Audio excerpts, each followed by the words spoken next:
এমনকি যে উত্তরায় দাঁড়িয়ে আমি কথা বলছি, সংবাদ মাধ্যমে দেখলাম এই উত্তরাই তা প্রধানমন্ত্রীর খালাতো ভাইয়ের এক পেট্রোল পাম্পে ছিনতাইকারীরা 1,21,00,000 টাকা ছিনতাই করে নিয়ে গিয়েছে।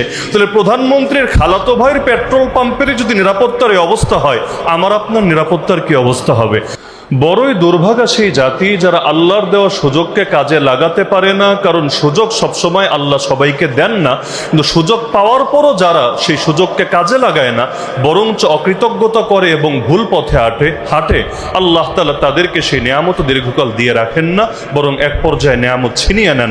যেটাকে কোরআনের ভাষায় আল্লাহ বলেন, লা ইন শাকারতুম লা আযীদান্নাকুম ওয়া লা ইন কাফারতুম ইন্না আযাবি লাশাদীদ।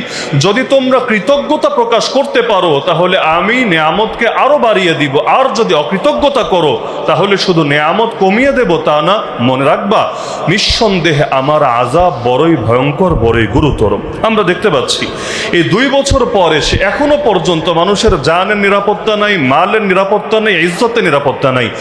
এমনকি আমরা দেখেছি যাদের নেতৃত্বে আমরা এই বাংলাদেশকে নতুনভাবে গড়ব, কত বড় দুঃখজনক একটা ব্যাপার, 2 দিন পর পর এক এমপির, এমনকি জাস্ট এমপি না, বিভিন্ন প্রতিমন্ত্রীর পর্যন্ত এমন নিকৃষ্ট এবং লজ্জাজনক ভিডিও প্রকাশ হচ্ছে, তাদের বিবস্ত্র এবং তাদের সেই উলঙ্গ দৃশ্যগুলো পর্যন্ত জাতির সামনে ছড়িয়ে যাচ্ছে।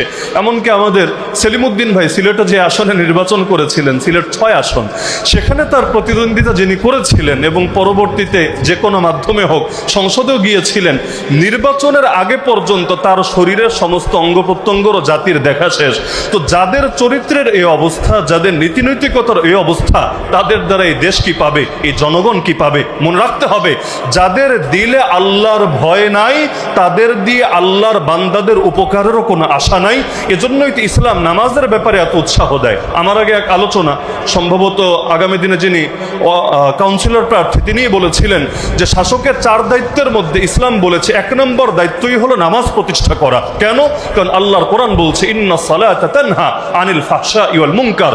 নিঃসন্দেহে সালাত মানুষকে অন্যায় এবং অশ্লীল কাজ থেকে বারণ করে, বিরত রাখে। তার মানে যে ব্যক্তি নামাজের মধ্যে ফাঁকি দেয় না, নামাজের মধ্যে ফাঁকিবাজি করে না, আশা করা যায় সে আল্লাহর বান্দাদের সঙ্গেও ফাঁকিবাজি করবে না। আমরা দেখি আল্লাহ রাসূল সাল্লাল্লাহু আলাইহি ওয়াসাল্লাম যে সমাজ প্রতিষ্ঠা করেছিলেন, তার সময় তিনি ভবিষ্যৎবাণী করেছিলেন। বিখ্যাত সাহাবী আদি বিন হাতেম তাই রাদিয়াল্লাহু আনহুকে তিনি বলেছিলেন, হে আদি, আমার পরে তুমি যদি জীবিত থাকো, তুমি দেখবা ইসলামের ইনসাফ গোটা দুনিয়ায় এমন ভাবে ছড়িয়ে যাবে, শুধু মক্কা আর মদিনা বলে কথা না, লা তারায়ান্না যাইনা তারতাহিলু মিনাল হিরা হাত্তা তাতুফা বিল কাবা লা তাখাফু আহাদান ইল্লাল্লাহ।